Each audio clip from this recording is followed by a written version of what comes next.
और रवि आजादी यहाँ मौजूद है और बातचीत करेंगे। नमस्कार सर जी। जी जी, देखिए लगभग 6 दिन इस घटना को बीत गए हैं और 13, 14, 15, 16 और 17 5वां दिन जो डेड बॉडी है उसको मिले हुए हो गया। लेकिन अब तक ना तो किसी की गिरफ्तारी हुई है, ना ही पूरी साजिश का खुलासा हुआ है। हमारी सरकार से और प्रशासन से और पुलिस प्रशासन से हमारी मांग यही है कि बिल्कुल निष्पक्ष जांच हो, दोषी जनता के सामने होना चाहिए और वो सलाखों के पीछे होना चाहिए। उन पुलिस कर्मियों के ऊपर भी कड़ी कार्रवाई होनी चाहिए ताकि एक नजीर पेश हो। और मुझे ऐसे लगता है कि पूरा जो जांच है या जो इन्वेस्टिगेशन है या जो मुजरिम को पकड़ने का काम है, मुझे लग रहा है पुलिस उसमें पूरी तरह से फेल हो रही है। ये हरियाणा पुलिस के लिए शर्मसार करने वाली बात है। ये हरियाणा सरकार के लिए बहुत शर्म की बात है। पुलिस का पूरा तंत्र और यंत्र जो है यहाँ फेल होता हुआ दिखाई दे रहा है। इसलिए इसमें जरूरत है कि इसकी जो आगे की कार्रवाई है वो क्राइम ब्रांच या सीबीआई जो है वो इसको संभाले। ये बहुत बड़ी बात है।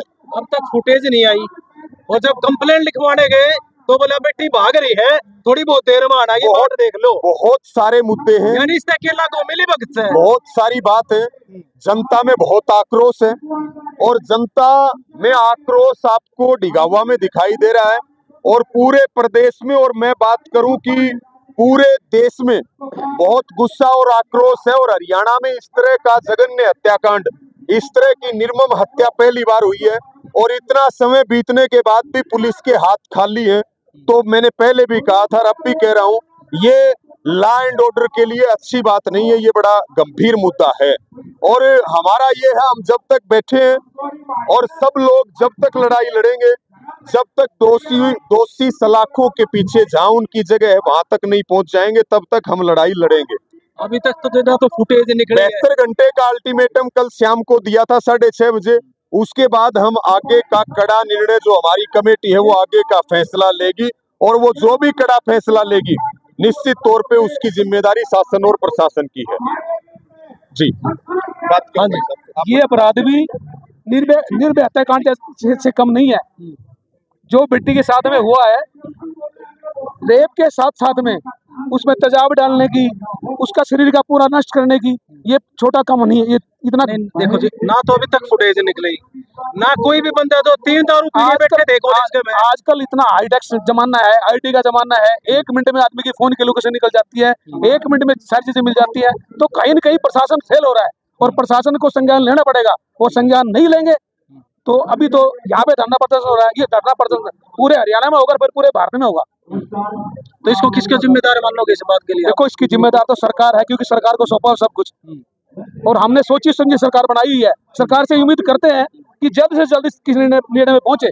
सीएम साहब से कल हम मिले थे कुरुक्षेत्र में, सीएम साहब को ज्ञापन भी दिया था और सीएम साहब ने आश्वासन दिया था कि 24 घंटे का समय दो, 24 घंटे में इसमें कुछ न कुछ एक्शन होगा। और मुझे लग रहा है 24 घंटे होने वाले हैं, अभी तक तो कुछ हुआ नहीं है। तो यही सरकार से विनती है कि जल्दी इसमें कुछ न कुछ एक्शन ले, नहीं तो फिर पब्लिक अगर एक्शन लेगी तो फिर वो क्या लगता है इसे धरने के बाद आगे के क्या पाएगी आपकी? देखो, सारी रणनीति तो सारे समाज के साथ है। अगर यहाँ पे कुछ नहीं होता है तो फिर सीएम आवास का घेराव किया जाएगा, क्योंकि मुख्य तो सीएम ही है ना, सीएम ही करेंगे जो कुछ करेंगे। सारा सिस्टम तो उनके अंडर में ही है और हम तो चाहेंगे कि हमारे देश की सरकार, देखो मोदी जी की सरकार है, मोदी जी से भी प्रार्थना है कि वो भी इसमें संज्ञान ले। ये छोटा मामला नहीं है। अगर इस तरह से बेटियों की हत्याएं होती रहेंगी तो बेटियां सुरक्षित कहाँ रही? हमारी सरकार का जो पहला जो बताते हैं स्लोगन, बेटी पढ़ाओ बेटी बचाओ, भाई बेटी पढ़ेंगी कहाँ पे? अगर बेटी कॉलेज से पहुंचने से पहले किडनैप हो जाएंगी और उनके साथ में काम होगा तो कैसे बेटियां पढ़ेंगी? जी, तो फिलहाल जो अपडेट है आप डिगांव गांव से देखने लग रहे हो, लगातार आपकी बातचीत करवाएंगे। और फिलहाल जो रवि आजादी से और ओबी भाई खड़े थे उन तो बातचीत करी। फिलहाल की वीडियो में इतना ही, भी लगातार वीडियो अपडेट करते रहेंगे आपके साथ में। आप देखने लग रहे थे आपका अपना न्यूज चैनल नमस्ते न्यूज हरियाणा। मैं आपका दोस्त, आपका मित्र सन्नी वर्मा। जय हिंद, जय भारत।